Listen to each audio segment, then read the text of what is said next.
Welcome back to a brand new video of the Targeted Individual Program, Targeted Individual Experience. So again, in the home New York Police Department, using the sirens to engage in illegal surveillance, illegal, I should say stalking, right? Stalking. That's what they're doing. And whenever I went to put on my socks. So I sat down and, I had to put my one leg over my other leg above the knee. Then immediately they start using the sirens. And also when I'm putting on my socks. So usually I only wear white socks, okay?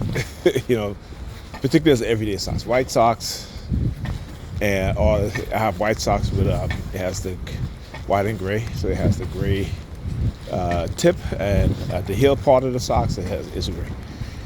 All right, and they will use the sirens. There's just certain things that I do that they constantly using the sirens. All right, and it's constant. Doesn't matter whether they're engaging in hiding the harassment, right? But in terms of the amount of times that the sirens are being used within a certain time period. Okay, so that, for example, whenever I go to pick up my daughter, whenever I'm getting dressed to pick up my daughter, is when they will engage in the use of the sirens a lot. Right? Because then I'm getting my jacket, I'm getting my pants, I'm getting, my shirt, I'm getting my sweater, getting my hat, that sort of thing. Walking out the door, that sort of thing. And Pam called me about an hour ago because, after dropping off Alyssa from school this morning, right? She got to school around 8:08 because I had to stop at the store to get her a sandwich. So, still made it early, all right? And Ethan left early, which was good. He left around, he should have left around 7:40, but he left around 7:45. So he should get to school on time. It might be 5 or 10 minutes late, but he's fine. They usually give them till 10-15 minutes. All right. Anyhow, so anyway, got back in the house, and Pam did laundry last night, very late. Yesterday, Saturday they were supposed to go to a party, but Ethan's stomach was hurting. He was having issues with his stomach. As he has stomach issues. As much as I tell him I buy him probiotics, I give him, he has medication, but he hates to take it, He'd take his medicine, which I understand. His mother's the same way. They'll always wait until, she's always wait until something happens, and her stomach is bothering her.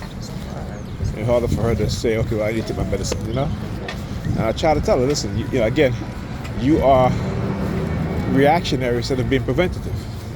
But that's our condition. That's us as black people. That's our condition. We're not preventative. We are reactionary, right? Just like the obesity. Look at black women. Most obese, right? And then when they get the health complication, all of a sudden, I need to lose weight because I got this issue and that issue, and they still don't end up losing weight because it's very hard for them to change. Right? That's part of their condition. Is they've been conditioned to not see an issue with their behavior, with how they eat, their nutrition. And granted, part of the nutrition is not their fault, right? Because again, it's what they put in, what type of food is concentrated within the black community, or communities where black people live, right? But yet, they have Korean grocery. I should say grocery, but Korean food mart, right? Which is like, fruits and vegetable stands. You know what I'm saying? So you can eat somewhat healthy. If you want to eat fast food once in a while, right? Once or twice a week, right? Or once, it should be once in a while, I should say. All right, or maybe once a week. All right, or twice a week. I know it's hard for people to give up on fast food. Right? All the chemicals that they put in these foods to get you addicted to it. So you gotta, like, my kids don't really eat a lot of fast food. They never did. Once in a while, when they were younger, McDonald's was a treat to them, or Wendy's or Burger King, depending if we're going somewhere. They might grab some fast food, but again, it's not all the time. Okay? Most of the time, they're eating cooked food, and healthy cooked food, not high fat, high caloric, that sort of thing. So, like I said, I understand. It's very hard for them to change. It's very hard for us to change because we are conditioned not to see what we're doing as toxic or destructive to our health. All right, so not just our physical health, but also our mental health. Okay. So like I said, we are more reactionary and reactive instead of being proactive. When I was younger, I worked out all the time. I tried to eat healthy, right? So when I was younger, I'm always eating healthy, working out, staying in shape. Even though I don't work out anymore, I still watch what I eat. You know what I'm saying? I still do. Because you have to. Get your credit to the department. So why they start using the siren? As soon as I walk past the gloves on the ground, they start using the siren. You hear them. Whoop, whoop. As soon as I saw it too, I wasn't sure what it was. But my eyes kind of glanced to it. And I was like, okay, that's why. But anyhow, like I said, eating healthy is something that, and being proactive in our health. And, if we have issues, that there's certain things that we don't do. Like for me, I have arthritis, and at times when I may have too much sugar for the day, my arms hurt, my hand hurts actually, my fingers, on both hands. So guess what? If I go to bed, when I drink tea, if I'm not using honey, I use like 1 teaspoon of sugar. And then there's times when I don't use no sugar, right? So again, being proactive, cutting down on your sugar intake, cutting down on your salt intake, So we gotta understand these things. But anyway, like I said, so they're supposed to go out. Ethan had a stomach issue. So yesterday, when I got over there, I went to the grocery store. I bought cupcakes. I bought juice, ice cream. And I gave them a little party. Right? Because Alyssa was very upset that she missed the party. So I just gave her a little party, that she enjoyed herself. And she had a good time. And, all through the day I've been trying to tell Pam to do laundry because she had put the laundry out. And she was like, I gotta do laundry. So I kept reminding her, Pam, they got laundry to do.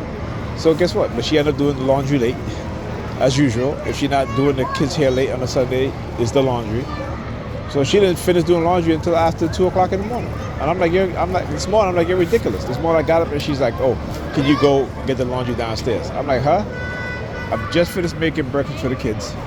I said, I gotta eat, And I said, after I'm finished eating.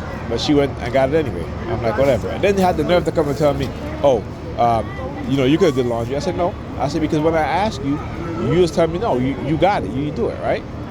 So again, I said to her, I said, I'm not getting into no tit for tat or no sort of back and forth with you because I know how you are, right? I said, if you wanted me to help you do the laundry, you could have asked, okay? I don't have to ask. I said, yes, you do, because when I do ask, you tell me that, oh, you got it, depending on how you feel, right?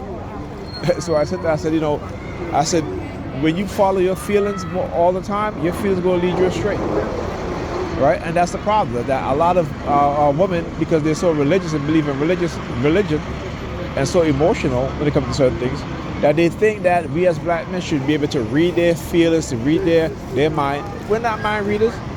We're not psychic. We're not mediums. If you want something, open your mouth. All right, like I said, we as men, we are communicators, great communicators.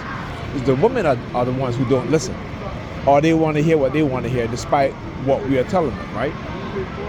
So we're telling them one thing and in their mind is something else.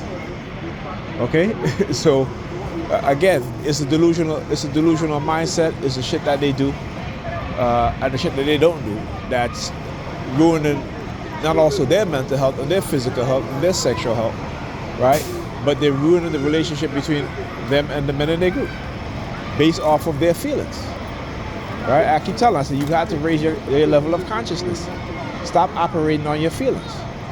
Think. Use your brain. Put your brain to work. You go to work, you use your brain. You come home, all of a sudden it's about your feelings. People you meet, it's about your feelings. No.